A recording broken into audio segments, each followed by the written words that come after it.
All right, talk a little ball with Utah Linebackers Coach Colton Swan. How are things? Good. Yeah, doing great. Just, coming off a good spring and summer, going into summer here. And, yeah, things are looking good, especially from the linebacker position. Well, we'll get to that. Is it weird that you're entering your 7th season now, Crazy. coaching linebackers at Utah? Just talking about that with Coach Witt, and he's like, "What? How many years?" I'm like, "Going into 7." He's like, "Man, it seems like yesterday you started here." I'm like, "I know, it's crazy." So, but when you're having fun, it flies by. So let's walk back in time, because I don't know if you were at Weber State forever. You played there and coached there. What was the process that brought you here and joined the staff? Yeah, honestly, I've had a lot of opportunities to leave Weber State. I obviously was an alumni there, played there, wasn't interested in leaving. And to be quite honest, when this job came open here 7 years ago, when Justin Anna left, I still wasn't interested. I was really happy and kind of liked where I was. Jay Hill was the head coach at Weber State at that time, and it was Coach Cookus, believe it or not, who was up at Oregon State at that time, called me and said, "Hey, dude, the linebacker job's open at Utah. You should apply for that." And I'm like, "Nah, I'm good. And he's like, "I'll tell you what." He's like, "I'm going to freaking start making phone calls for you right now." And he's like, "I don't want to be the only one calling." And he goes, so you better freaking start calling. I go, "Okay, I'll call Jay. At least I'll do is call Jay." And so I called Jay, and Jay's like, "Dude, you would be perfect. Let me call Scally." And that's it. All started to roll downhill from that point. But, yeah, I had McBride calling and Jay calling, and just basically a lot of Utah alumni that I was connected with get a hold of Scally. And I knew Scally, but not in depth. And so it started with getting to know him and doing that. I actually interviewed on Christmas Day. Scally, how crazy he is. So he brought me in on an interview Christmas Day, and then came back and interviewed with Kyle later. So it was good. You coached with Rob McBride, and you coached with Jay Hill at Weber State. Yep. Both guys that have deep connections to this program. How much did that help you, knowing them and having worked with them, integrating yourself here? Football's football, I get it, but every staff handles things a little bit different. Every program's got a little bit different culture. But having worked so closely and coached with them, did that help your transition a little bit? It helped me immensely, honestly. I mean, being able to work with those two guys, McBride and Hill at Weber, they knew my work ethic, they knew my personality, so they could, really stand on the table and vouch for me. And then when McBride first got to Weber State, and I was a grad assistant that first year, I had to grind and learn the defense, and that's what really helped me. Kevin Clune was the defensive coordinator at that time, and he was a pivotal role in my development in learning the defense, and I learned a lot from him as well. And so knowing that defense and learning it at Weber State really helped me get this job, 7 years ago, when I showed up in my interview process, and they were like, "Oh, this guy's like dialed in already." So I was, how I like to see it, I was a perfect fit. So since you've been here, I think you've coached 7 first-team all-conference linebackers, Pac-12, Big 12 guys. What do you think has been your key in successfully developing guys? Because very rarely do guys jump on a campus and you're like, okay, that's got. Sometimes they do, but those are outliers. You have to develop them and coach them up. What do you think's been the key to getting those guys to that level? Yeah, that's a great question. One, in recruiting, you got to look for the body type and the things that they can project into a player like that. Our linebacker position is very unique here at the University of Utah. Coach Scally puts us, from a positional standpoint, in great position to make a lot of plays. So the production is through the roof from the linebacker standpoint, and I've just taken a lot of pride in making sure I demand excellence from my guys. Sometimes they, like it and welcome it, and sometimes it's, button heads to get these guys to do the things that I want them to do. But in the long run, I think they really notice what I want for them and really can take hold to it. And, I ask my guys all the time, because I want coaching and feedback as well. And, hey, what are the things that I do well? What are the things I need to improve? And when they say, "Hey, Coach, you strive for excellence from us, you demand more from our position group than probably any other coach in the building." And I think those demands really help them develop what you asked, over time, and they can find themselves producing and doing good things. Did playing the position help you as a coach? I mean, just because you were there and you played at a pretty high level at Weber, does that help you? Oh, 100%. I tell my guys all the time, I'm like, if I was able to coach myself, I would have been All-American all the time. Yeah. So, playing the position helped me. I know what was able to, I was able to take from individual drills to, live 11 on 11. I know what was difficult for me to do in zone drops. I know, just different drills. Even I can remember drills that I ran when I was a player, and whether I still like them to this day or I'm scratching and making new ones. And I'm very unique in how I coach. I have a teaching background. I got a master's degree at Weber State in education. Both my parents were educators. And so I feel like it's not necessarily what I know, but how well my players know it and how well they can portray the information. And so I'm very unique in my style of coaching. And I get a lot out of my guys. What do you look for in recruiting this position? Whether it's a high school kid or whether it's in the portal now, because you've had good success in both those places in your time here. Well, what's a key trait or something you're looking for in the recruiting process? Could be on the field, could be when you're sitting with them in a living room or in your office. Yeah, that's a good question. There's a few of them, if I can expand it just a hair. There's a few of them from the skill set, body type wise. There's different things I look for. The number one thing I look for is quickness. I believe the closer you are to the line of scrimmage, you've got to be very quick. You have to have fast feet. And so I look for that point guard type mentality, a kid that can really change directions and do it quickly. That's one thing that I look for is foot fire, what I call foot fire. And then I look from there, what I'm looking for is their ability to straight line run. Not as important for my position as it is, some of the other positions on the field, but straight line run's important. Physicality's got to obviously be a part of the linebacker type of play, but another big components that I look for is the ability to process information. How well does he communicate? Can he hold a conversation? Can I sit there and listen to him and be able to have an in-depth conversation with him? And what that does for me is it teaches me that this kid has the ability to communicate, process information, and react to it.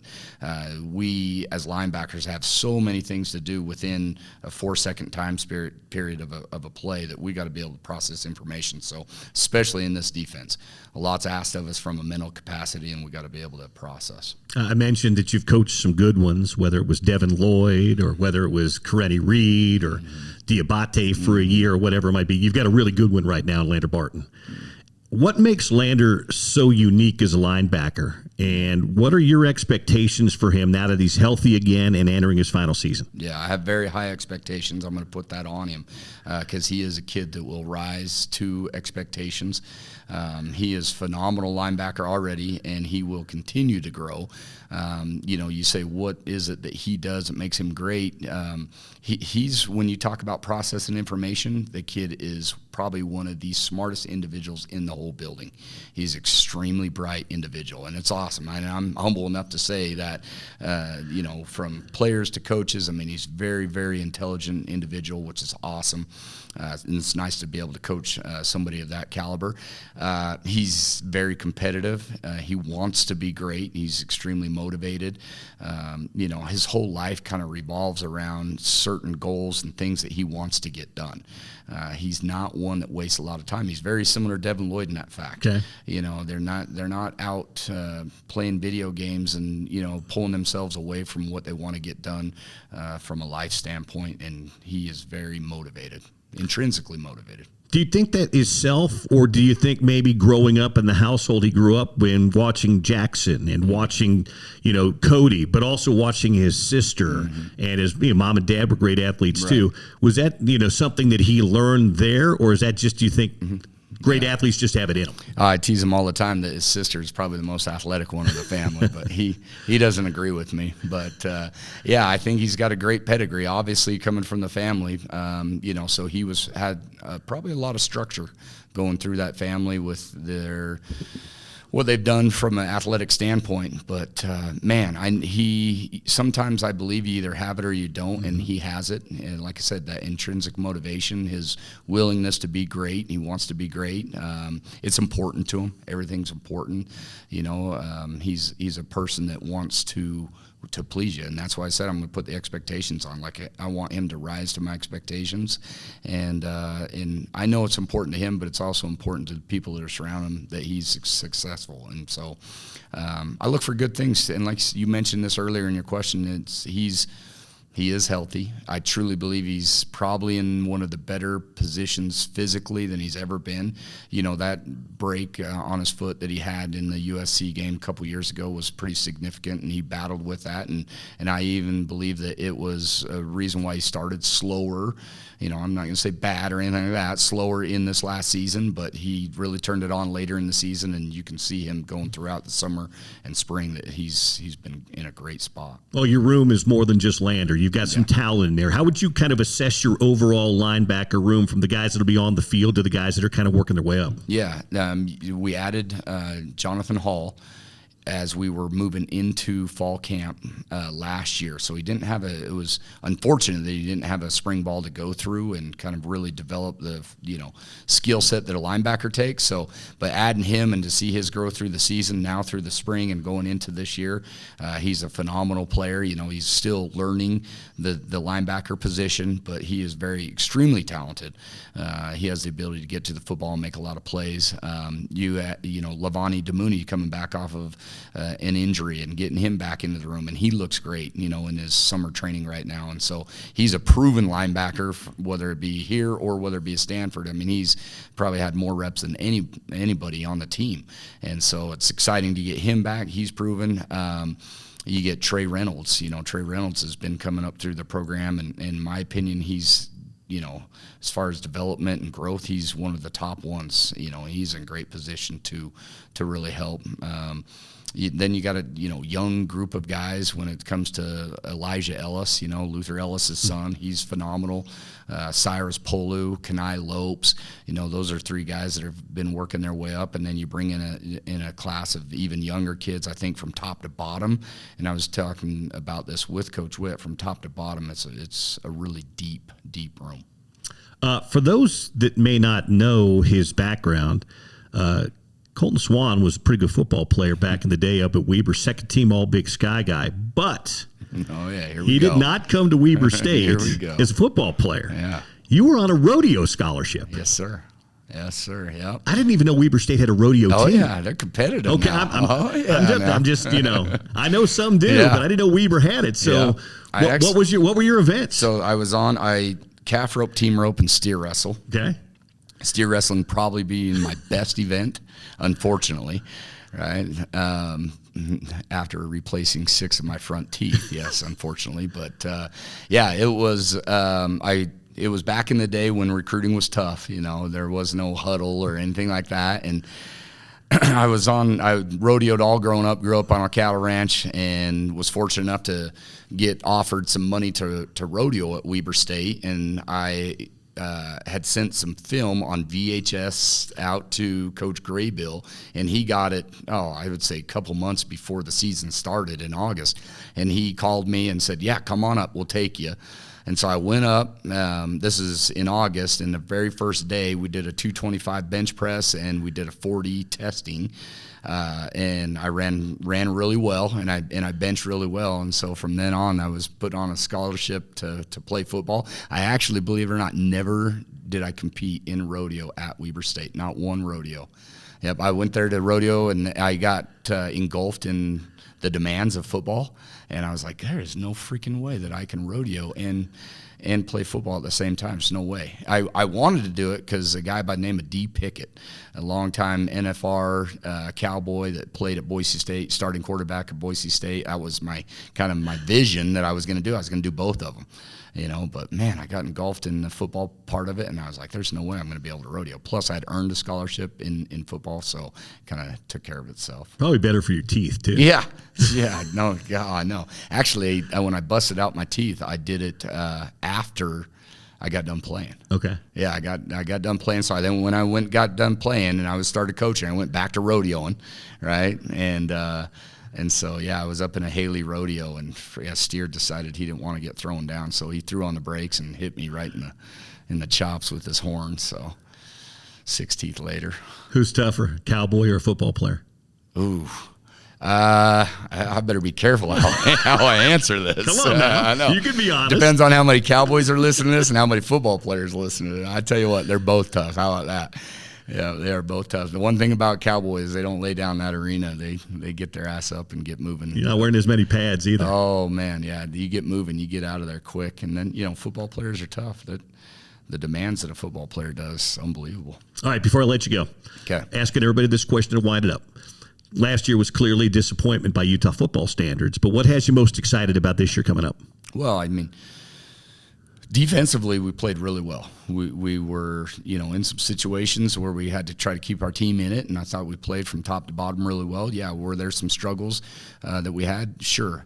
But, when you add such a potent offense and such a potent quarterback to the mix now, that's what really gets me excited to see where we can be with a really good defense and a really good offense.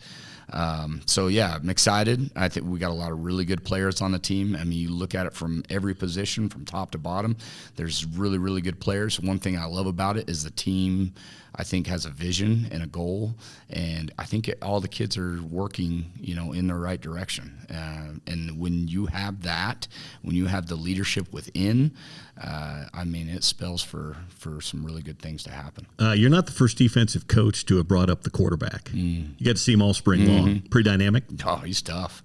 Yeah, he's tough. And the thing is golly, he's sitting back there in spring ball, which, he's not going to get hit.